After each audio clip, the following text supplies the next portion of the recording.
ان کو کھانا پینا باقی کیسا میسر آئے گا؟ تو اللہ تعالیٰ نے قصاص رکھا ہے کہ قاتل نے جو قتل کیا ہے تو اس نے ان لوگوں کا فائنینشیل لاس کر دیا اور ان کی زندگی کو جو ہے دشوار بنا دیا، تو اللہ نے ان کی زندگی کی بقا کے لیے، ان کی آسانی کے لیے دیت کو مقرر کیا۔ تو اب اس سے کیا ہوا کہ مقتول کے گھر والوں کو دیت مل جائے گی، اور جو پریشانیاں اور تنگیاں انہیں ہونے والی تھی جو سروائیول کے لیے، وہ اب نہیں ہوں گی، کیونکہ دیت انہیں حاصل ہو گئی ہوئی ہے اور اس سے ان کا سروائیول آسان ہو جائے گا۔ تو اس اعتبار سے ان کی زندگی کو بقا ملی اور وہ لوگ جو ہیں بھکمری کا شکار ہونے سے بچ گئے۔ تو یہ فرمایا وَلَكُمْ فِي الْقِصَاصِ حَيَاتٌ، اور تمہارے لیے قصاص میں زندگی ہے، ای بقاء عظیم۔ یا اولی الالباب، خطاب جو ہے عقل والوں سے ہے۔ اولی الالباب قرآن میں کئی مرتبہ آپ کو نظر آئے گا، تو اس کا ترجمہ ذہن میں بٹھا لیں۔ اولی الالباب، ٹھیک ہے، لبن اصل میں عقل کو کہتے ہیں، ٹھیک ہے۔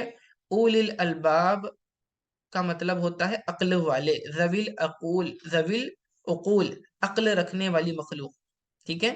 تو جب کبھی خطاب ایسے آئے گا یا اولی الالباب، تو اس کا ترجمہ کریں گے اے عقل والو، ٹھیک ہے۔ لِأَنَّ الْقَاتِلَ، اب اس کی وجہ بول رہے ہیں اللہ تعالیٰ نے یہ کیوں کہا کہ اے عقل والو تمہارے لیے قصاص میں جو ہے زندگی ہے؟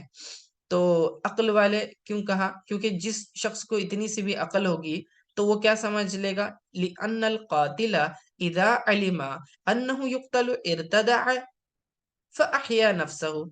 وہی بات کر رہے ہیں کہ قاتل کو جب اس بات کا علم ہو جاتا ہے کہ اسے بھی قتل کیا جائے گا بدلے میں، تو اس نے اپنی زندگی کو بچا لیا، یعنی قتل سے رک کر۔ وَمَنْ أَرَادَ قَتْلَهُ فَشُرِعَ لَكُمْ، اور اگر اس نے قتل کا ارادہ کیا تو پھر اس کے اوپر پھر یہ چیز لازم آ جائے گی۔ تو عقل والا شخص جو ہے اتنا اتنا تو سمجھ ہی لے گا، ٹھیک ہے نا۔ تو اسی لیے اللہ فرمایا کہ اے عقل والو تمہیں اس بات سے سمجھنا چاہیے، لعلکم تتقون، تاکہ تم بچو، تاکہ تم بچو یعنی ڈرو۔ تقوی کہتے ہیں ڈرنے کو، پرہیزگاری کو۔ تو یہاں ڈرنے سے یا بچنے سے کیا مراد؟ لعلکم تتقون، تاکہ تم بچو، عن القتل، مخافت القود، ٹھیک ہے، یعنی کہ تم قتل کرنے سے بچ جاؤ کہ کہیں تمہیں بدلے میں قتل نہ کیا جائے۔ تو اس طرح سے اللہ تعالیٰ نے مخاطب کیا۔ اب یہاں سے نیا مضمون شروع ہو رہا ہے اگلی آیت میں، اور وصیت کے احکام بیان کیے جائیں گے۔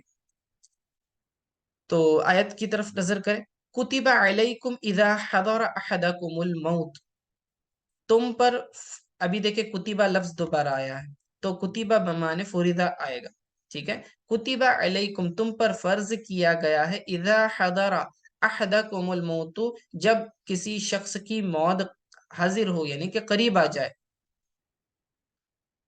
ای اسباب ہو یعنی کہ اس کے موت کے اسباب قریب ہو جائیں، ان ترک خیرا، اگر اس نے کوئی چیز، اگر اس نے کوئی خیر چھوڑی ہو، یہاں خیر سے مراد مال ہے، ٹھیک ہے۔ ان ترکا، اگر اس نے چھوڑا، ترک کرنا چھوڑ دینا، خیرا کوئی خیر چھوڑا ہے، خیر سے مراد مال ہے۔ ان ترک خیرا نیل وصیتو، اگر اس نے کوئی مال چھوڑا ہے تو اس نے وصیت کرنا ہے، ٹھیک ہے، اس کے لیے وصیت کیا ہے؟ فرض کی گئی۔ اب یہ وصیت مرفوع ہے کس کی وجہ سے؟ بکتبہ، کتبہ جو ہے آپ دیکھ رہے ہیں فعل مجہول ہے، فعل مجہول ہے تو اس کے لیے نائب فاعل درکار ہوتا ہے، تو یہاں پر الوصیت جو ہے یہ مرفوع اس لیے ہے کیونکہ یہ اس کا نائب فاعل بن رہا ہے، تو اس اعتبار سے اگر آپ دیکھیں تو نائب فاعل تو مرفوع ہوتا ہے، اس پر پیش آتی ہے، ٹھیک ہے۔ تو یہ فرمایا مرفوع بکتبہ، ومتعلق بإذا، اور یہ اذا کے ساتھ متعلق ہے۔ اب اذا کدھر ہے؟ اذا حضر احدکم الموت، اور اس سے اذا کے ساتھ متعلق ہے۔ اذا جو ہے، اذا کا مطلب جب، جب تم میں سے کسی کی موت آئے، یعنی موت کا وقت قریب آئے، ٹھیک ہے۔ ان کانت ظرفیتن، اگر یہ اذا جو ہے ظرفیہ، ظرف کے معنی میں اگر لیں گے تو پھر یہ جو ہے وصیت جو ہے متعلق ہوگی اذا کے ساتھ، یعنی کہ جب جس وقت موت آنے والی ہوگی، یعنی موت سے پہلے پہلے آثار تم نے دیکھ لیے، اور وہ آثار کیا ہوں گے؟ جیسے کہ کسی شخص کی بیماری ہے اور اس کو معلوم ہے یہ مرض الموت ہے. مرض الموت کسے کہتے ہیں؟ ایسی بیماری کہ جس کے اندر جو ہے آدمی کی موت واقع ہو، اور آدمی کو یقین ہو جائے کہ بھائی اب اس بیماری میں میری ریکوری ممکن نہیں ہے، یا پھر کوئی شخص اتنا ضعیف اور نحیف اور بوڑھا ہو چکا ہو کہ اب اس کو معلوم ہے کہ میری زندگی اب زیادہ بچی نہیں ہے. تو ایسی صورتوں میں فرمایا کہ یہ کیا کرنا، وصیت کرنا یہ تم پر فرض کیا گیا. ٹھیک ہے.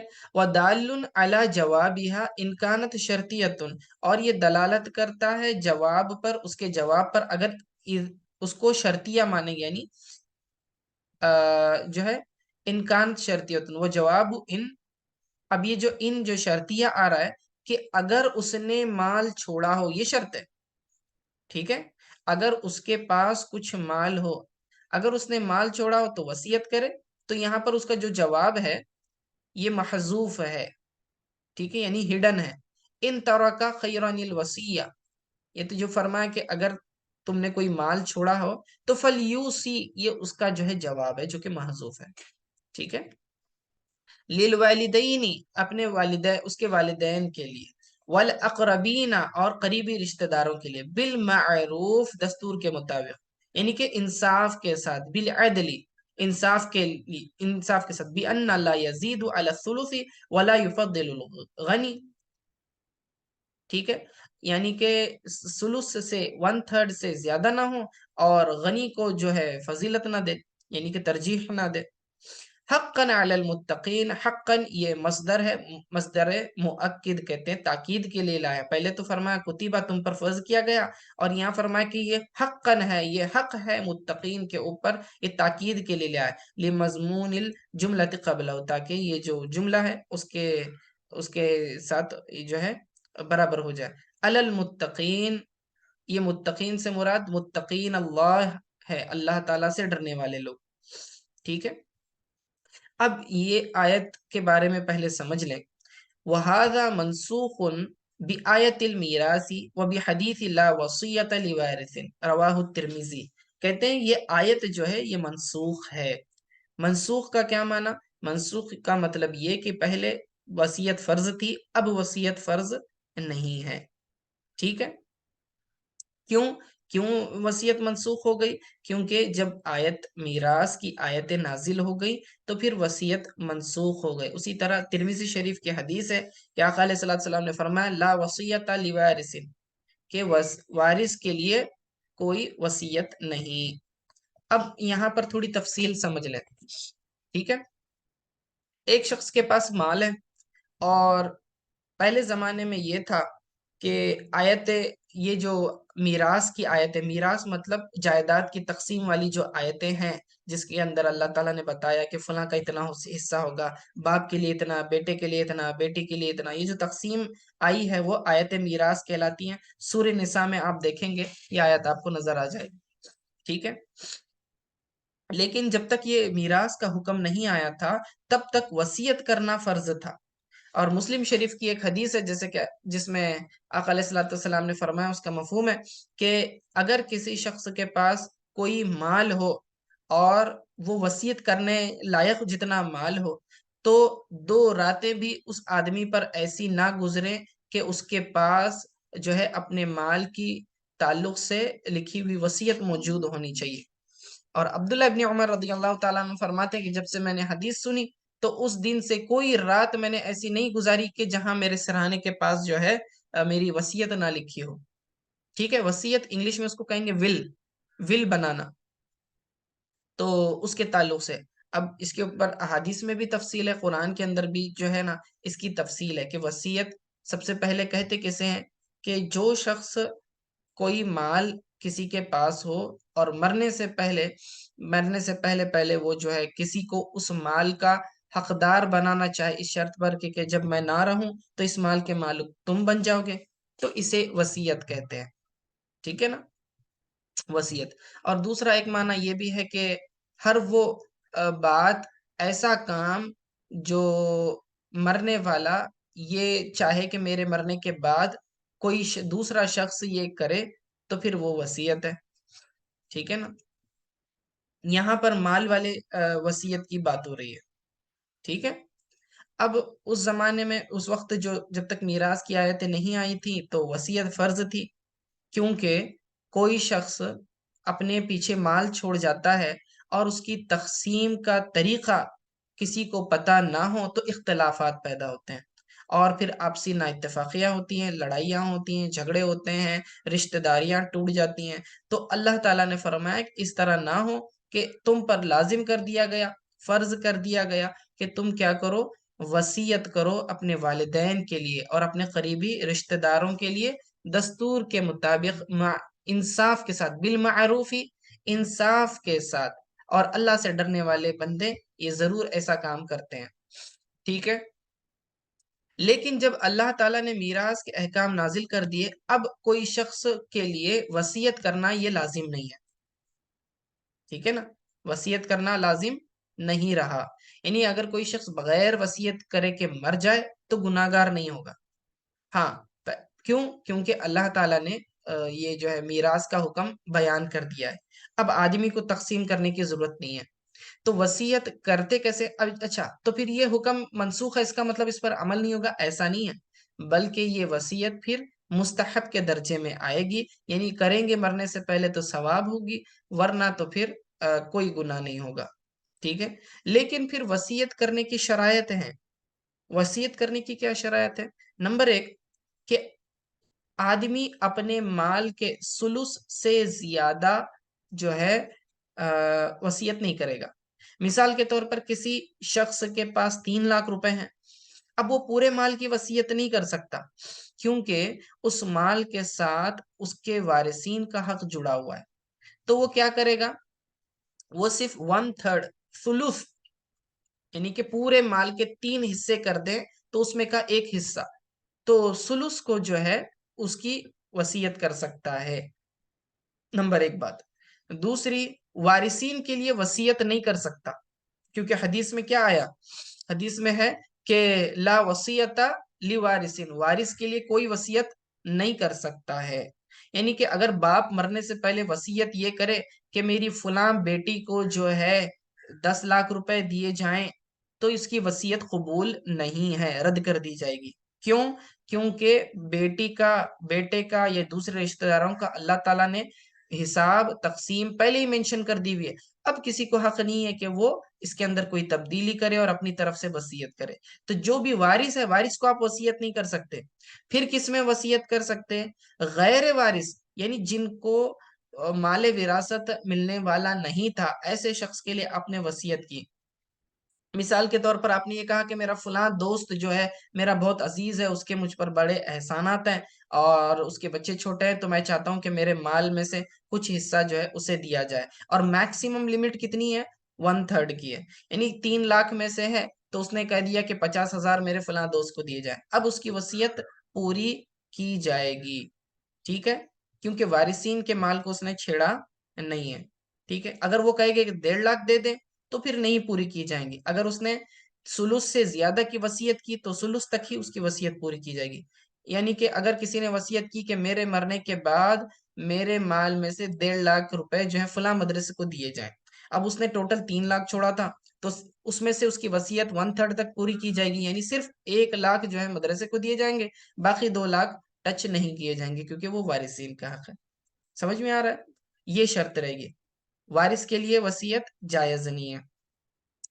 اب تیسری بات اس کے اندر کہ آدمی جو ہے وصیت اس کی اس وقت پوری کی جائے گی جبکہ اس کے قرضے سارے ادا کر دیے گئے ہوں، ٹھیک ہے نا، قرضے ادا کر دیے گئے ہیں۔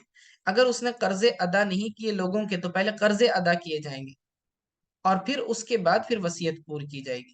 تو میت کے مال سے 4 حقوق وابستہ ہوتے ہیں ترتیب وار، اچھی طرح سے ذہن نشین کریں۔ جب بھی کوئی شخص مر جاتا ہے تو میت کے مال کے ساتھ 4 حقوق منسلک ہو جاتے ہیں، جڑ جاتے ہیں۔ نمبر 1، تجہیز و تکفین، یعنی جیسی آدمی مرا اسی کے مال سے اس کی تجہیز و تکفین یعنی کفن دفن کا سامان کیا جائے گا۔ نمبر 2، اس کے قرضے ادا کیے جائیں گے، ٹھیک ہے۔ اور نمبر 3، اور قرضے کون سے؟ جو بندوں کے قرضے ہیں پہلے وہ ادا کیے جائیں گے۔ یعنی کہ کسی سے اس نے پیسہ لیا، ایسے قرضے کی جس کا اس نے اعتراف کیا۔ اور وصیت کا بعض اوقات کیا ہوتا ہے، اہمیت ضروری کیوں پڑ جاتی ہے کہ بعض قرضے ایسے رہتے کہ انسان نے لیا ہوتا ہے، گھر والوں کو پتہ ہی نہیں ہوتا، اور ان کو لگتا کہ میرے یہ مال جو ہے ہمارا وارثین کا ہے۔ اب میت مر جاتی ہے، وصیت نہیں کرتی، تو بعد میں جو ہے وہ لوگ دروازے پہ آ کے کھڑے ہو جاتے، کہتے کہ فلاں نے میرا مال لیا تھا اور بغیر دیے کہ تو ہے چلا گیا۔ اب گھر والے تو کہتے انکار کرتے ہیں کہ ہم کو تو معلوم ہی نہیں، ہمارے تو مرنے والے فلاں نے، ابا نے وغیرہ نے تو بتایا ہی نہیں۔ تو یہ اس طرح کے اختلافات ہوتے ہیں، جھگڑے فساد ہو جاتے ہیں، تو اس لیے پہلے ہی وصیت کرنا ضروری۔ تو نمبر ایک تجہیز و تکفین، نمبر دو اس کے قرضے ادا کیے جائیں گے، ادائے دین جسے کہتے ہیں، نمبر تین جو ہے وصیت پوری کرنا، اور وصیت 1/3 میں پوری کی جائے گی، اور نمبر چار جو ہے میراث، چوتھی جو فورتھ لیول پہ جا کے پھر مال تقسیم ہوگا۔ بعض لوگ جہالت میں کیا کرتے ہیں، جیسے ہی میت مر جاتی ہے ختم، سارے کے سارے مال کو تقسیم کرنے لگ جاتے ہیں۔ ایسا نہیں ہوتا، ترتیب وار آئیں گے، تجہیز و تکفین، ادائے دین یعنی قرضے ادا کرنا، پھر وصیت پوری کرنا، اور اس کے بعد جو ہے آخر میں جو مال بچ جائے گا اس کو تقسیم کیا جائے گا۔ ٹھیک ہے نا؟ تو یہ ترتیب ہے شریعت نے مقرر کی ہوئی ہے۔ اب یہاں پر وصیت وارث کے لیے نہیں ہوگی، غیر وارث کے لیے ہوگی، طے ہو گیا، 1/3 سے زیادہ نہیں ہوگی۔ اسی طرح بعض لوگوں کو یہ دیکھا گیا ہے کہ مرنے کے بعد جو ہے شرعی طور پر مال کو تقسیم نہیں کرتے۔ ٹھیک ہے؟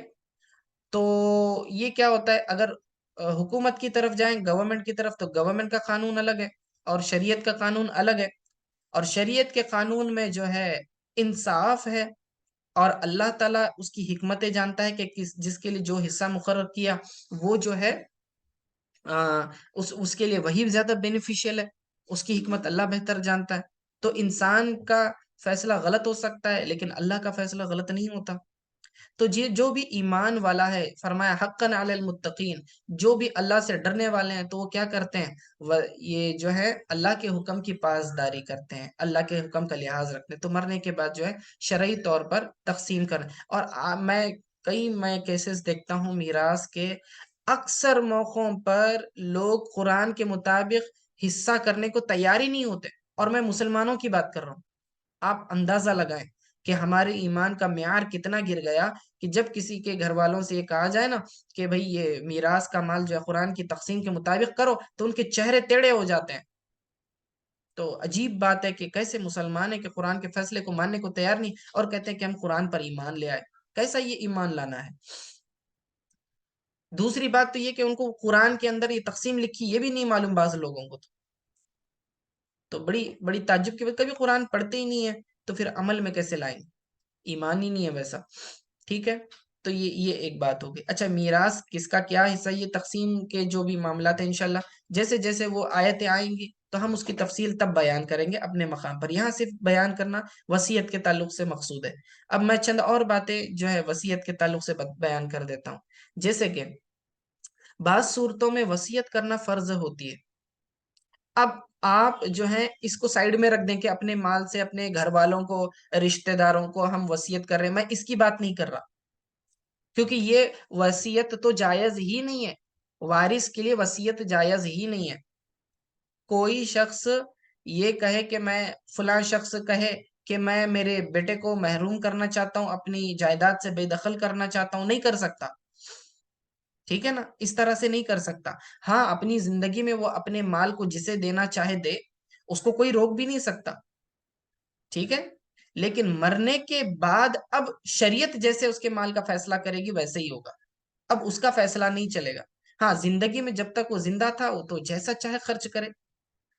مرنے سے پہلے اپنے مال کو صدقہ کرنے کی وصیت کرنا یہ بھی درست کہ میرے مرنے کے بعد مدرسے میں دیا جائے، مسجد کو دیا جائے، یا فلاں فلاں کام میں، نیک کام میں خرچ کیا جائے، جو بھی ہے آپ یہ بالکل کہہ سکتے ہیں، لیکن اچھی طرح سے یاد رکھیں کہ جو مال زندگی میں خرچ کیا جاتا ہے جبکہ آدمی کی صحت ہو، تو اس کا ثواب جو ہے 100 گنا زیادہ ہے اس نیک کام کے مقابلے میں، اس صدقے کے مقابلے میں جو مرنے کے وقت آدمی وصیت کر کے جاتا ہے۔ ابن ماجہ کی حدیث ہے کہ آقا علیہ الصلوۃ والسلام نے فرمایا، جس کا مفہوم ہے کہ ایک صحابی ایک صحابی آئے اور انہوں نے کہا کہ یا رسول اللہ صلی اللہ علیہ وسلم کون سا صدقہ افضل ہے؟ آپ علیہ الصلوۃ والسلام نے کہا کہ وہ صدقہ جو آدمی اپنی جوانی میں، زندگی میں دے، صحت کے ایام میں دے، کہ جب کہ آدمی کو اس کے مال کی ضرورت ہوتی ہے، مال کمانے کی خواہش بھی ہوتی ہے، مال کی طرف رغبت بھی ہوتی ہے، اور مال کو جو ہے کیا کہتے ہیں اس سے نفع حاصل کرنے کی امید بھی ہوتی ہے، تو یہ ساری چیزیں ہونے کے باوجود وہ مال اللہ کی راہ میں خرچ کرتا ہے، تو یہ زیادہ افضل ہے، کیونکہ وہ قربانی پیش کر رہا ہے، ٹھیک ہے۔ اور فرمایا یہ اس صدقے سے افضل ہے جو آدمی مرتے وقت جو ہے نا وہ وصیت کر کے جائے کہ میں میرے فلاں مال سے اتنا صدقہ کرتا ہوں، تو اس سے 100 گنا افضل ہے۔ فرمایا کتنا؟ 100 گنا افضل ہے۔ ایک درہم جو آدمی اپنی جوانی میں جب کما رہا ہوتا ہے اس وقت خرچ کرتا ہے، تو 100 گنا اس کو ثواب ملتا ہے بنسبت اس مال کے جو مرنے کے وقت صدقہ کرتا ہے، کیونکہ مرنے کے وقت پھر اس کے بولنے کا کوئی اعتبار ہی نہیں نا، مرنے کے بعد تو یہ مال دوسروں کا ہونے ہی والا ہے، تیرے کہنے سے نہ کہنے سے کوئی فرق نہیں پڑتا، سمجھ میں ہی بات؟ تو یہ خیال رکھیں اس بات کا۔ تو وصیت آدمی پہلے تو چاہیے کہ جوانی میں جتنا زیادہ صدقہ کر سکے وہ بہتر ہے، ہاں مرنے کے وقت بھی وصیت کرے بہتر۔ اچھا، میں نے کہا کہ بعض صورتوں میں جو ہے نا آپ کی وصیت فرض ہو جاتی ہے۔ کیسے فرض ہوگی؟ یعنی جو احکام جو کیا کہتے ہیں، جو عبادات آپ پر فرض ہیں اور اس فرض کی جو ہے قضا آپ پر باقی ہے، مثال کے طور پر کسی پر حج فرض ہوا یا پھر زکوٰۃ فرض ہوئی، ٹھیک ہے نا؟ اب اس نے جو ہے حج فرض تھا اور زکوٰۃ فرض تھی، نہ حج ادا کیا نہ زکوٰۃ ادا کی، تو اب مرنے لگا تو اب اس پر وصیت فرض ہے، اسے کہنا پڑے گا کہ میرے مال سے کیا کرے، میں حج بدل کرا دے کسی کو، یا پھر یہ کہے کہ میری زکوٰۃ کا اتنا اتنا اتنے سالوں کی میری زکوٰۃ باقی ہے تو اس کی زکوٰۃ ادا کر دی جائے، تاکہ یہ مرنے کے بعد بچ جائے۔ تو فرض عبادت کی قضا کی جو ہے وصیت کرنا اس پر فرض ہوگی۔ اور اگر واجب ہے، مثال کے طور پر کہ اس پر کوئی جو ہے اس کے ذمے کچھ نمازیں باقی تھیں اور اس نے وہ نمازیں ادا نہیں کی تھی، تو بدلے میں وہ چاہتا ہے کہ فدیہ دے دے، ٹھیک ہے؟ تو وہ فدیہ دینا جو ہے پھر یہ چونکہ دلیل ظنی سے ثابت ہے، اس لیے جو ہے وجوب کے حکم میں آئے گا، تو پھر وہ جو ہے وصیت کر جائے کہ میری اتنی اتنی نمازیں باقی ہیں اور اس کے بدلے اتنا اتنا مال جو ہے دے دیا جائے، یہ اس پر واجب ہو جاتا ہے۔ پھر ایک صورت جو ہے مستحب صورت ہوگی کہ اس کے اوپر کوئی یہ نہیں ہے، قرض وغیرہ تو نہیں ہے عبادت کا، البتہ وہ کہتا ہے کہ میں میرے مرنے کے بعد فلاں فلاں غریب کو جو ہے آپ میرے مال کو دے دیں، تو اب یہ جو ہے یہ مستحب کے درجے میں آئے گا، ٹھیک ہے، یعنی ثواب میں۔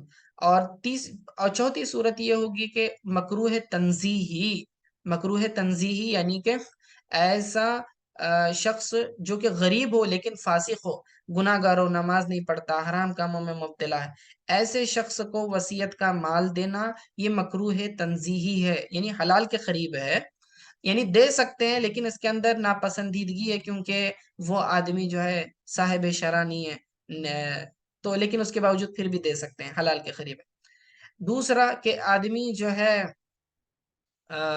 غنی ہے اور فاسق ہے، یعنی کہ اس کی فائنینشیل سٹیٹس بہت اچھا ہے اور غنی امیر ہونے کے باوجود آپ اس کے لیے وصیت کرتے ہیں، ساتھ ہی ساتھ وہ کیا ہے، وہ غنی بھی ہے، یعنی کہ اس کے پاس مال بھی ہے اور فاسق بھی ہے، گناہ اعلانیہ جو ہے گناہ کرتا ہے، تو ایسے شخص کے لیے وصیت کا مال دینا یہ مکروہ تحریمی ہے، حرام کے قریب ہے، کیونکہ اس کو اس کے مال کی ضرورت بھی نہیں ہے، اور ڈر اس بات کا ہے کہ اگر مال اسے دے دیا جائے تو وہ کیا کرے گا، اس مال کو گناہ کے کام میں خرچ کرے گا، ٹھیک ہے۔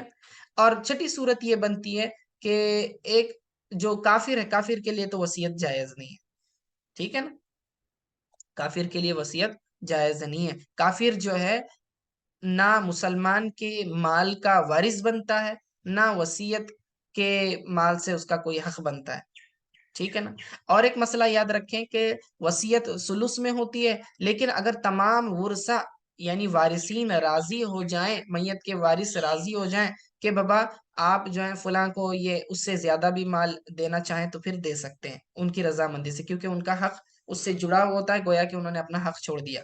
مثال کے طور پر کسی نے 3 لاکھ چھوڑے ہوئے تھے، اب جو ہیں سارے وارثین مثال کے طور پر سارے کے سارے جو ہے غنی ہیں، ان کو مال کی اتنی زیادہ ضرورت نہیں ہے، البتہ مرنے سے پہلے کسی نے وصیت کی تھی، کہا تھا کہ بھائی فلاں میرا پڑوسی جو ہے یا دور کا کوئی رشتہ دار ہے، وہ بہت غریب ہے، میں چاہتا ہوں کہ اس کو اتنا اتنا مال دے دوں۔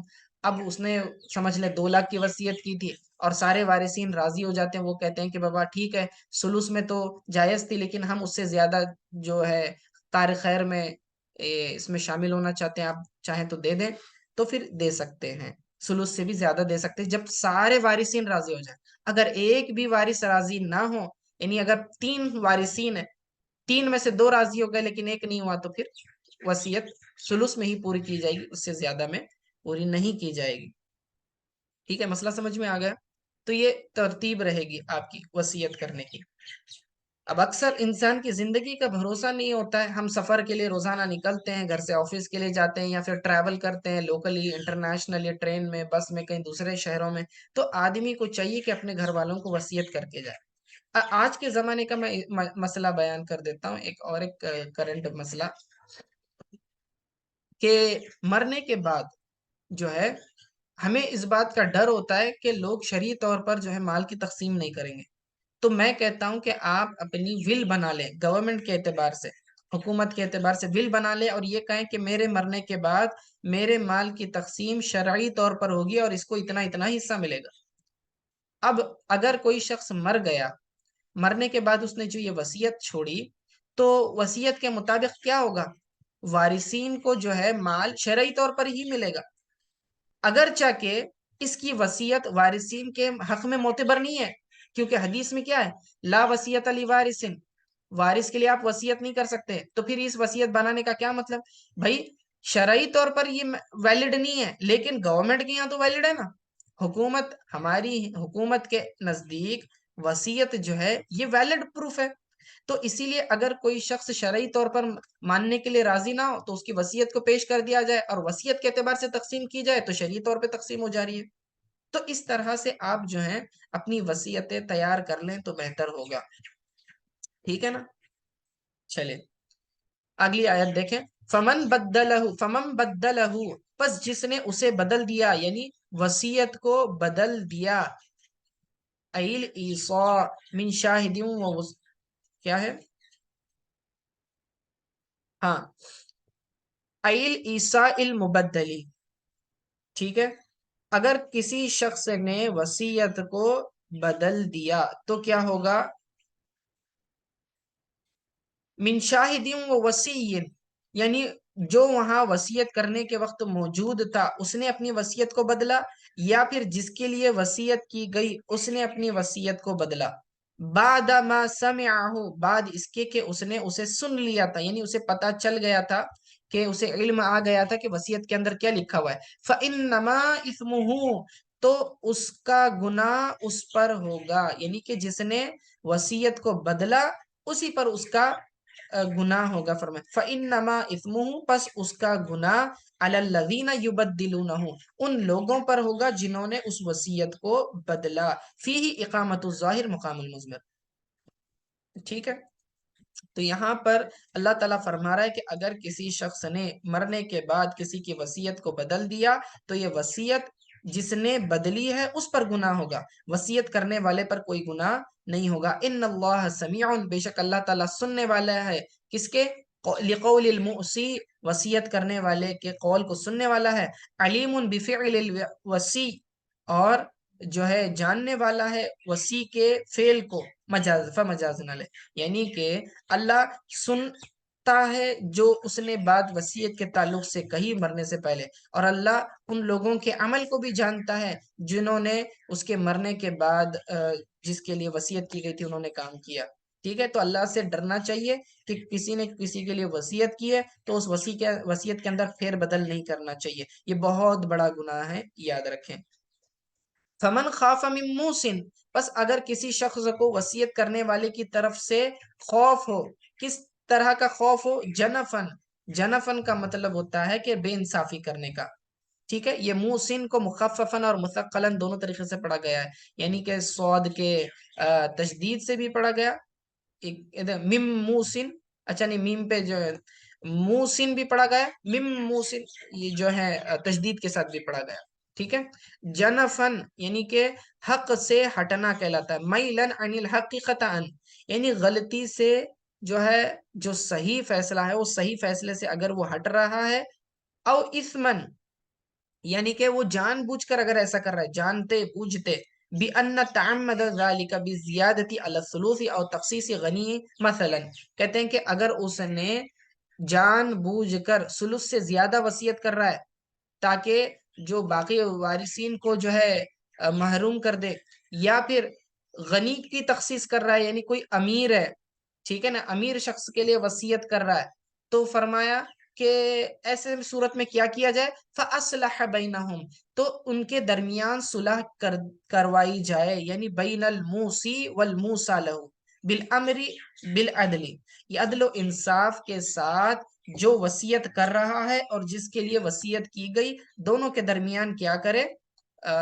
صلح کرائے، فلا اسم علیہ، تو جو شخص صلح کرائے گا اس کے اوپر کوئی گناہ نہیں ہوگا، یعنی گناہ نہیں ہوگا سے مراد کیونکہ اس نے صلح کرانے کے لیے اس کی وصیت کو بدلنے کا حکم دے گا نا، تو یہ بدلنے کے حکم میں گناہ نہیں آئے گا، کیونکہ اس کی نیت کیا تھی، شریعت کے مطابق فیصلہ کروانے کی نیت تھی، اسی لیے وہ وصیت کو بدلنا لازم نہیں کہلائے گا، ٹھیک ہے، اسے وصیت کو بدلنا نہیں کہیں گے، اور ایسے شخص پر گناہ نہیں ہوگا، فلا اثم علی، اس پر کوئی گناہ نہیں ہے، فی ذالک ان اللہ غفور الرحیم، بے شک اللہ تعالی بہت زیادہ مغفرت فرمانے والا، رحم فرمانے والا ہے۔ تو امید ہے کہ یہ مسائل جو وصیت کے تعلق سے تھے آپ نے سمجھ لیے ہوں گے۔ اب چونکہ میں نے جو ایکسٹرا مسائل جو وصیت کے تعلق سے بیان کیے، وہ آپ کو احادیث کریمہ میں جو ہے ملیں گے، جب آپ پڑھیں گے حدیث کی کتاب مشکات شریف، بخاری مسلم وغیرہ پڑھیں گے، تو اس کے اندر آپ کو اس کی تفصیلات مل جائیں گی جو میں نے بیان کی۔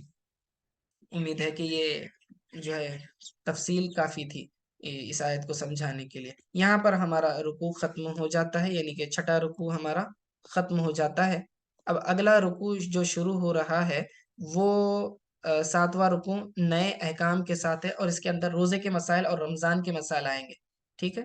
چلیے اسی پر اکتفا کرتے ہیں، صلی اللہ تعالی علی خیر خلقہ محمد و آلہ و اصحابہ اجمعین برحمتک یا ارحم الراحمین۔